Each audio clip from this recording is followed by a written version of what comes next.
people ng mga butang, it makes me have a burning desire to know more about them.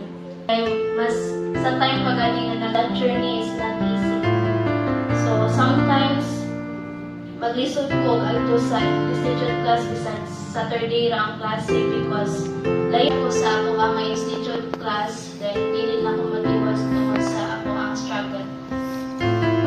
And sometimes I do makeup works para lang matiwas na ko ang course. In life, everyone faces opportunities and leads to personal or professional growth. However, fears and doubts often hold people back from seizing these chances. For instance, I was too afraid to try out for the school performance. Even though I have the talent, but the anxiety of performing in front of others prevents me from doing it. Ginahanan niya kita yung namulood sa iya to show our faith and to show that we believe. I know these things are true. Punta na si Sis, no? Mga potential na. Kanang sa sundana ni ka na I started seminary class to be I 12 or 13 years old. Pero hindi mo ko siya kasi din ako tayo naman. Pero happy na ko kanya ng klase. Nagkaroon no? Nag-graduate sa wakas. I want to share my testimony about seminary and how it helped me. So, at first, gusto siya sa ako akay. Ang akong seminary class kay after school man niya. Kanang, kapoy na ba dyan kaayo after school kayo? Mga school works din. Na ikabot pa dyan di ko, kaya naman yung mga trabaho sa balay. Pero, but I choose to attend seminary. Even kapoy kaayo. Pero, padayon gihapon ko attend sa seminary kay kanang nakita yun sa nako nga nakatabang siya sa ako sa akong pag-eskwela. And grateful sa kaayo ko nga na ko yung papa nga supportive good kayo siya kay even na gabi na kayo may manguli kay kanang ihatod ko nila na iniguli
to Christ.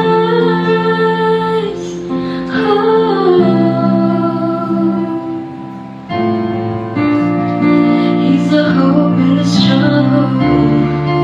When it all seems more than you can take, He'll take your pain. He will give you the courage when you're scared and they throw you to the night.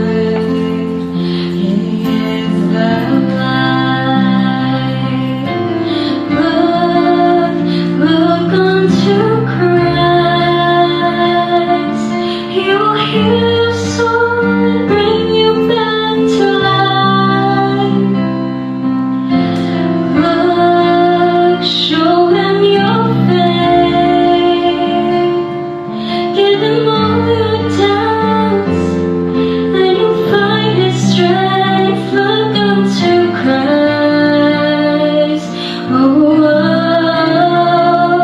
look unto Christ. Oh, lift your eyes to the sun, hear His voice, feel His love. He will show you who you are. Say a prayer, calm your fears, lift your soul and help you see. Open up your heart.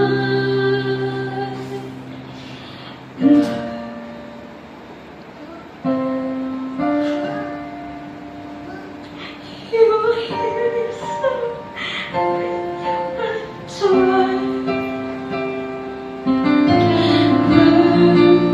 show Him your faith.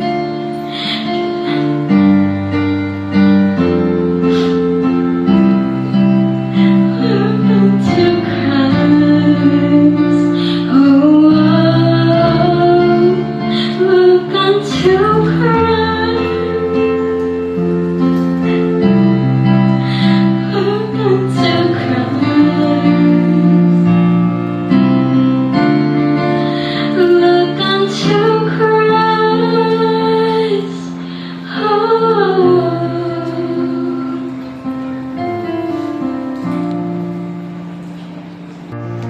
In behalf of the seminaries and institutes of religion, it is my pleasure to present to you these seminary students who have completed the academic requirements for receiving seminary course completion certificate. I'd like to call in Generos B.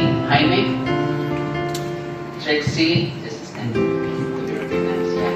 Trixie Rimota, Lawrence M. Kumahi, Munavia, Gian Munavia, Saraya N.R.B. Nolasco,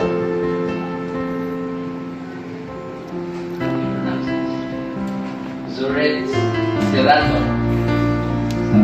And for our institute, we have Tricia Santillan, Christian Luis Bontesto, Marjan Kires, Ralph Cecilia, and Maria Christine Kim Melendez.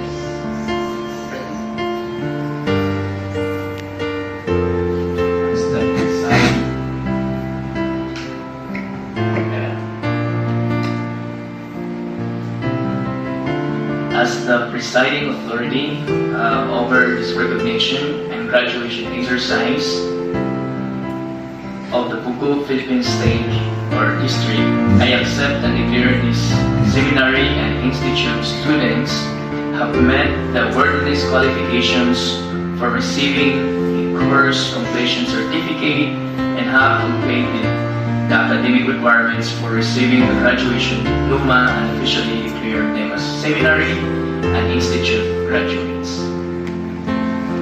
Congratulations.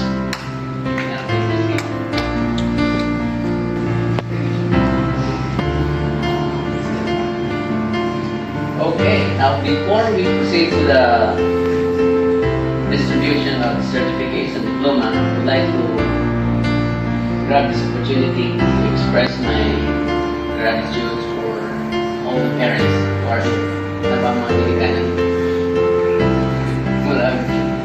Okay, last call. Thank you so much for helping your sons, daughters to pursue this and have this greatest accomplishment. Sa academic, kalukay siya, brand siya na celebration, no? Mahimong teacher, mahimong engineer, mahimong doktor, mahimong teacher. Pero siguro wala nasaktan sa mga pinikanan sa uban na mga kaigsunan nato. That seminary and institute is mas labaw pa siya ng nindot na achievement. Why?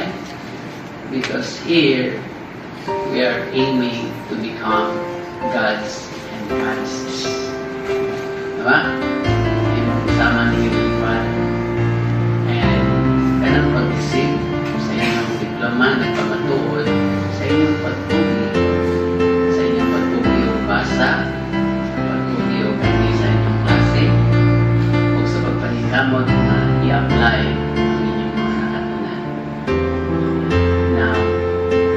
gusto na kong awhang ng tanan na Harrison Institutes of Religion certifies that having completed all requirements as set forth by the Church Board of Education is awarded this graduation diploma.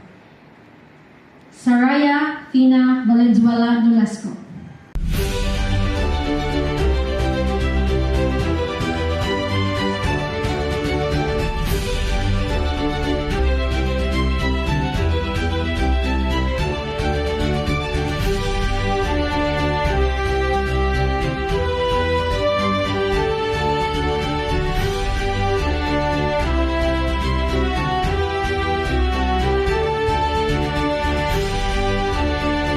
Next, Trixie Remolta.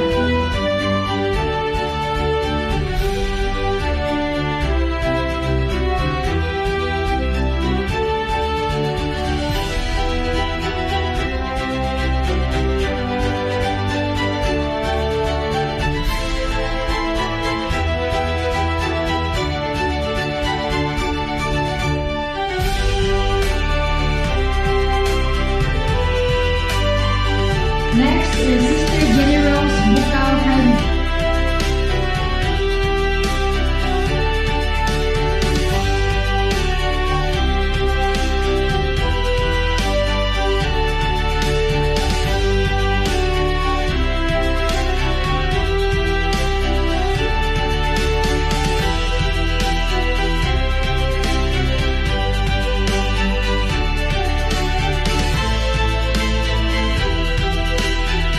Next is the Church of Jesus Christ of Latter-day Saints Institute of Religion graduation diploma.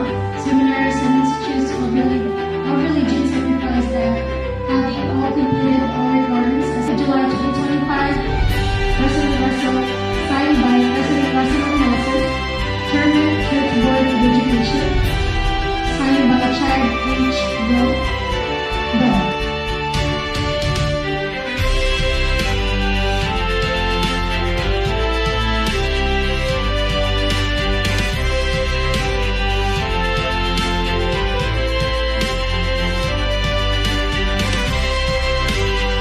Maria Christine